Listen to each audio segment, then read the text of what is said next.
Hi, it's Claire and welcome to Needle Say More. Today I want to talk to you about neckbands. So if you've ever had a neckband that gapes or is too gathered in places and hangs incorrectly in others, it could be that it's been cut to the wrong size. So with a woven fabric, you would cut your neckband to the same size as the neckline.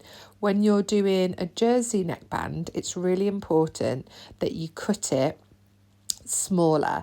So generally, a neckband should be 70 to 90% of the neckline measurement. And this gives you a kind of negative ease that's going to pull the neckline in and get it to sit really nice and flat.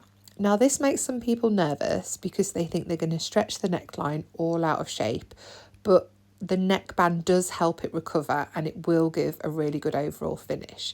So in the video, what I'm doing is I'm quartering the neckline and quartering the neckband. So I have a pin on the seam, fold it in half again to find the quarters, and then I line up the quarters on the neckband and on the neckline so that I know that the easing is going to be equal and consistent all around the neckline. Make sure that it is right sides facing, so it's going to sit on the outside and the seam allowances are all lining up. Lots of pins, lots of clips, which you will take out as you sew. Then this can be constructed either on your sewing machine or your overlocker.